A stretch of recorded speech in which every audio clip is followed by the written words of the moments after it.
φοροδιαφυγής. Το λόγο έχει η κυρία Τζάκρη Θεοδώρα. Παρακαλώ, κυρία συνάδελφε.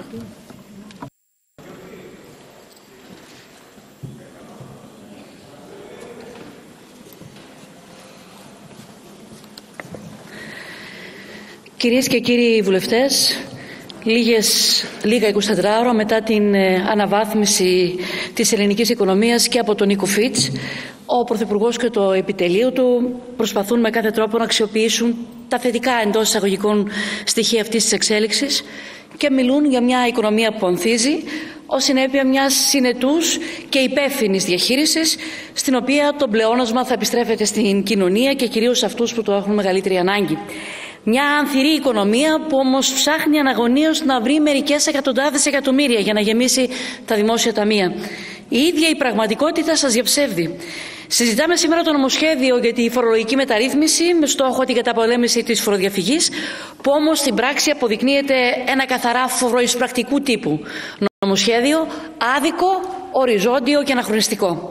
Γιατί πώς αλλιώς θα μπορούσε να χαρακτηριστεί, αφού αφορά την οριζόντια φορολόγηση των ελεύθερων επαγγελματιών και των αυτοαπασχολουμένων, που όπως ξέχασε να το πει προεκλογικά αυτή η κυβέρνηση, είναι η σιωπηλή δημαγωγία σας, που δεν έχετε καν προεδιάσει προεκλογικά για τις προθέσεις σας. Ο Πρωθυπουργός μάλιστα είχε υποσχεθεί την κατάργηση του τέλους υποτιδεύματος από το 2017, ενώ τώρα το χρησιμοποιεί ως τυράκι για την αποκάλυψη εισοδημάτων, στοχοποιώντας τους ελεύθερους επαγγελματίες και τους αυτοαπασχολούμενους, από τους οποίους προσδοκά ότι με το νέο σύστημα θα αυξήσει τα δημόσια έσοδα κατά 650 περίπου εκατομμύρια. Είναι ένα φοροεισπρακτικό νομοσχέδιο που ευνοεί και τη φοροδιαφυγή και τη φοροαποφυγή. Για τη μεν φοροδιαφυγή, που όσο επιτοπλίστων πηγάζει από τις εξαιρετικά χαμηλές ως μηδενικές φορολογικές δηλώσεις, με αυτό το νομοσχέδιο το Υπουργείο Οικονομικών δηλώνει ικανοποιημένο από την άνευ ελέγχου διπλασιασμό των εσόδων που είχε από το τέλος υποτιδεύματος και δημιουργεί ένα κλίμα έτσι αυτόματης αυτοπεραίωσης και εισάγει την έννοια του ελέγχου μόνο σε όσους αμφισβητούν το τεκμαρτό. Για τη δε φοροαποφυγή, με το ίδιο νομοσχέδιο του Υπουργείου Οικονομικών κλείνει το μάτι και σε αυτούς που δηλώνουν πέριξ στα 23-24.000 ευρώ και τους εξωθεί να φοροαποφύγουν, καθώς δεν έχουν κάποιο κίνητρο να δηλώσουν περισσότερα έσοδα πέραν του τεκμαρτού προσδιορισμού. Σύμφωνα λοιπόν με τους υπολογισμούς, είναι 473.000 ελεύθεροι επαγγελματίες και αυτοαπασχολούμενοι, περίπου δηλαδή το 65%, αυτοί που θα κληθούν να πληρώσουν σημαντικά υψηλότερους φόρους. Ο φόρος ξεκινά από τα 1.327 ευρώ και θα περιλαμβάνει βεβαίως το φόρο και το τέλος υποτιδεύματος, το οποίο όμως θα είναι μειωμένο κατά 50%. Με αναδρομική ισχύ του νόμου μάλιστα το 2023, που σημαίνει ότι οι πληττόμενοι είναι πολύ πιθανό να κληθούν να πληρώσουν και πρόστιμο για ηλεκτρονικές δαπάνες που θα έπρεπε να έχουν κάνει από το 2023 και δεν έκαναν. Και αυτό, κύριε Υπουργέ, είναι πολιτικά απαράδεκτο. Είναι 473.000 επαγγελματίες, οι οποίοι λέτε ότι δεν γίνεται να εργάζονται και να αμείβονται με λιγότερο βεβαίως από τον κατώτατο μισθό. Προφανώς, κύριε Χατζηδάκη, δεν γνωρίζετε ότι οι 473.000 είναι και αυτοαπασχολούμενοι, που σημαίνει ότι είναι και εργαζόμενος και εργοδότης στο ίδιο πρόσωπο. Και ναι, υπάρχουν περιπτώσεις που δεν αμείβονται ούτε καν με τον κατώτατο μισθό. Όπως για παράδειγμα οι δεκάδες χιλιάδες οι οποίοι πρακτικά βρίσκονται σε προσυνταξιδοτικό στάδιο, έχουν μεταφέρει την έδρα τους στο σπίτι τους, δεν ασκούν επάγγελμα και περιμένουν απλά να πάρουν τη σύνταξή τους, καταβάλλοντας μόνο τις ασφαλιστικές εισφορές. Βέβαια, επειδή υποδίεστε και τους μεγαλόψυχους, ο κάθε ελεύθερος επαγγελματίας αυτοαπασχολούμενος θα μπορεί να αμφισβητεί το ύψος του ελάχιστου εισοδήματος, αν κάνει τη θεραπευτική του θητεία, αν νοσηλεύεται στο νοσοκομείο, αν βρίσκεται σε κατάσταση εγκυμοσύνης, αν κρατείται στη φυλακή, και να ζητήσει τον φορολογικό του έλεγχο, να πάει δηλαδή σε αυτό που ονομάζεται αυτόματη αυτοπεραίωση, ή άσχετα με τα παραπάνω να ζητήσει τον έλεγχό του ούτως ή άλλως. Σήμερα όμως, σύμφωνα με την ΑΔΑΕ, πραγματοποιούνται ετησίως περί τους 27.000 ελέγχους.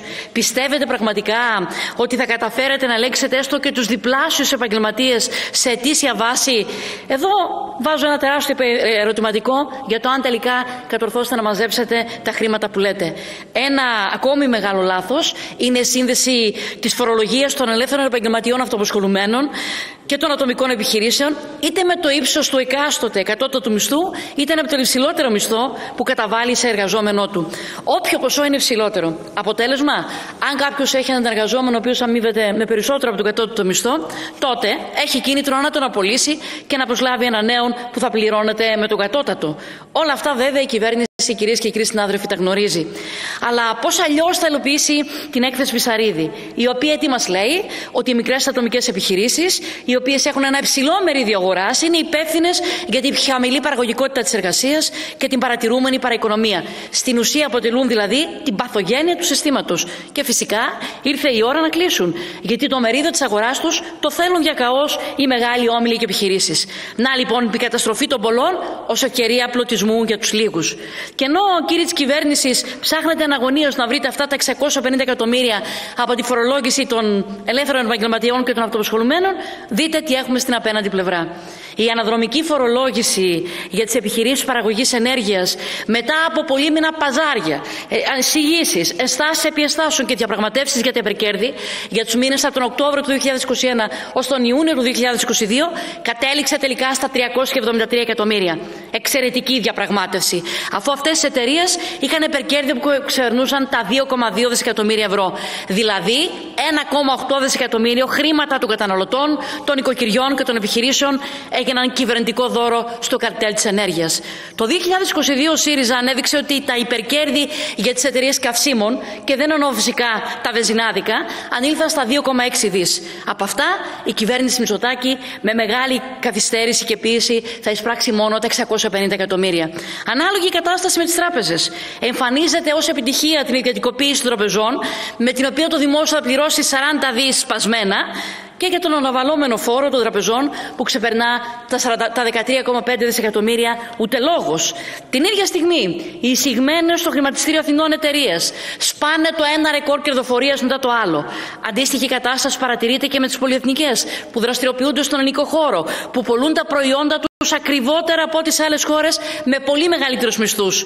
Τα δε υπερκέρδη μεταφέρονται σε φορολογικούς παραδείσους, αόρατα από το φορολογικό σύστημα. Στην ακρόαση του φορέων υπόθηκε από τον κύριο Τζούκμαν, τον επικεφαλής του Παρατηρητηρίου Φορολόγησης της Ευρωπαϊκής Ένωσης, ότι το 8% των εταιρικών κερδών χάνονται σε φορολογικούς παραδείσους και ότι οι πλούσιοι Έλληνες έχουν το 64% του ΑΕΠ της χώρας ως περιουσία στο εξωτερικό. Παράλληλα, το ίδιο νομοσχέδιο που στρέφεται επί δικαίων και αδίκων φροντίζει να φέρει δύο χαριστικές ρυθμίσεις.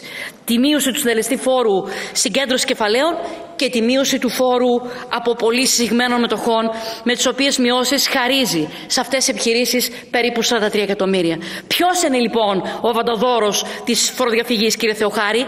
Να, γιατί ο κύριος Χατζηδάκης δεν μπορεί να μειώσει ούτε καν το ΦΠΑ στα τρόφιμα σε περίοδο άκρατης ακρίβειας, γιατί όπως είπε κινδυνεύουν οι μισθοί, οι συντάξεις και οι φρεγάτες. Κύριε Υπουργέ, με το παρόν νομοσχέδιο ομολογείται ότι έχετε αποτύχει πλήρως στην καταπολέμηση της φοροδιαφυγής που υπολογίζεται στα 18 δις και ξεκινάτε το παιχνίδι του κοινωνικού αυτοματισμού. Οι όποιες αλλαγές τελευταίας στιγμής σε καμιά περίπτωση δεν αλλάζουν την ουσία και σε κάθε περίπτωση επιβεβαιώνουν την προχειρότητα με την οποία αντιμετωπίζετε τα πράγματα. Η κοινωνία, οι επαγγελματίες, οι επιχειρήσεις, τα νοικοκυριά δεν αντέχουν ακόμη ένα περίπλοκο και διαρκώς μεταβαλλόμενο φορολογικό πλαίσιο, το οποίο τελικά καταλήγει να ενισχύει τη φοροδιαφυγή. Όλοι μας εδώ μέσα είμαστε υπέρ της καταπολέμησης φοροδιαφυγής και του λαθρεμπορίου. Όμως αυτή δεν γίνεται και δεν μπορεί να γίνεται επί δικαίων και αδίκων. Σε ένα δίκαιο φορολογικό σύστημα, η φοροδιαφυγή δεν αντιμετωπίζεται με οριζόντιους κεφαλικούς φόρους στη βάση του τεκμαρτού, αλλά στη βάση του πραγματικού εισοδήματος, το οποίο το κράτος στην περίοδο της 4ης βιομηχανικής επανάστασης και του τεχνολογικού άλματος έχει υποτίθεται τη δυνατότητα να εντοπίσει μέσα από ένα πλέγμα ελέγχων. Αυτό που έχουμε ανάγκη είναι ένα απλό, κατανοητό, σταθερό φορολογικό σύστημα με ίσους και δίκαιους αναλογικά συντελεστές για όλους, ανεξαρτήτως μάλιστα πηγής εισοδήματος. Και αυτό για να συμβεί είναι φανερό ότι έχει ως προϋπόθεση ότι παρακαλώ. Όλοι αυτοί, και κλείνω κύριε Πρόεδρε, τους οποίους πλήττεται σήμερα, στις επόμενες εκλογές να σας καταψηφίσουν τώρα που όλοι κατάλαβαν ότι τους εξαπατήσατε στις τελευταίες εκλογές και μια πραγματικά προοδευτική δημοκρατική κυβέρνηση να κάνει πράξη ένα δίκαιο και σταθερό φορολογικό σύστημα. Σας ευχαριστώ.